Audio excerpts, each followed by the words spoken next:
Viewers, আসসালামু আলাইকুম। আশা করি আল্লাহর রহমতে সকলেই ভালো আছেন। এটা হচ্ছে আমার করলা প্রজেক্ট।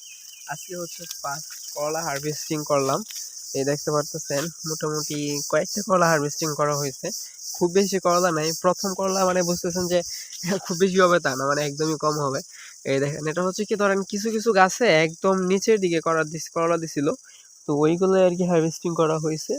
তো সামনে যদি দেখাই যে আরো দু একটা গাছে আছে, এই যে ধরেন এই যে যেমন এই গাছটার মধ্যে আছে, তো এইরকম আর কি একদম নিচের দিকে কয়েকটা গাছে করলা দিছিল, ওইগুলো আর কি হারভেস্টিং করলাম।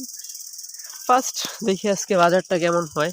আপনার এলাকায় করলার বাজার কত কইরা তা একটু কমেন্টে জানায়েন। আর আমার এলাকায় কত করে বিক্রি হয় তা তো আপনাদেরকে পরবর্তীতে জানানোই হবে। হাফ কেজির উপরে হয়ে 1 কেজি হয়ে যাইতেও পারে মেবি। এই হচ্ছে আমার করলা, ফার্স্ট করলা হারভেস্টিং হচ্ছে আজকে। কলা প্রজেক্টে মোটামুটি গ্রোথের দিকে আছে, সুন্দরভাবে আছে। দেখি আল্লাহ কি লেখছে আমার এই কলা প্রজেক্টে। কলা প্রজেক্টে আমার প্রচুর খরচ গেছে বুঝলেন। তারপরে একটা ভুল হয়ে গেছে, সেটা হচ্ছে গাছটা একটু বেশি ঘন হয়ে গেছে। আর একটু দূরে দূরে দিলেই বেস্ট হইতো, বা অথবা একটা বিটের মধ্যে একটা সারি দিলে সবচেয়ে ভালো হইতো, যা আমি ভুল করে ফেলছি। এই ভুলের মাসুলটা তো আমাকেই দিতে হবে, কি আর করার।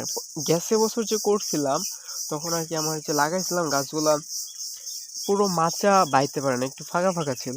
তাই এবার একটু ঘন করে দিছে, এবার আমার গাছ উঠার আগেই মাচা ভরে গেছে, যার কারণে আমি একটু চিন্তিত আছি।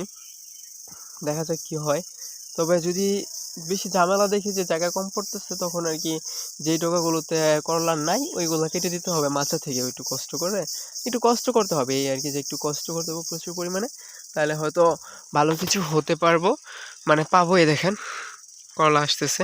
আমি কিন্তু যে হাতের যে পরাগায়ন, হাত পরাগায়ন এটা একটাও করাই নাই, মানে এখনো করা হয় না হাত পরাগায়ন। তারপরেও আলহামদুলিল্লাহ প্রত্যেকটা গাছে এই ফলন টিকতেছে। যদি আপনাদেরকে দেখাই, এই দেখেন প্রত্যেকটা গাছে ফলন টিকতেছে, মানে ফলন আসতেছে, এগুলো টিকে যাইতেছে। কলার আরেকটা সমস্যা হচ্ছে এই সুতাগুলা যে আছে, করলার সুতা, মানে কলার যে হাত পা, এগুলা করলার ধরলে কলাটা চিকনা হয়ে যায়, নষ্ট হয়ে যায়। প্রত্যেকটা গাছে কম বেশি করে ফলন টিকতেছে, সেট হইতেছে, মানে যেখানে ফলন আসতেছে ওগুলা সেট হইতেছে। তো আশা করা যায় যে ভালো কিছু হবে। হাত পরাগনটাও শুরুর দিকে করা লাগে, কিন্তু আমি আসলে সময় পাই না হাত পরাগন করে দেওয়ার। তারপরে আলহামদুলিল্লাহ যা করা আসতেছে, পুরুষ স্ত্রী ফুল আসতেছে, তা সব টিকতেছে আলহামদুলিল্লাহ। এখনো একটা স্ত্রী ফুলও মারা যায় নাই। এই যে সবগুলোই আর কি টিকতেছে। এগুলো আর কি আমার একটু নামায় দেওয়া লাগবো কষ্ট করে করে, তাহলে আর যে হাত পা গুলো আছে বলে এগুলো ধরতে পারবেন। যাই হোক, ভিডিওটা লম্বা হয়ে গেছে, সকলকে ধন্যবাদ।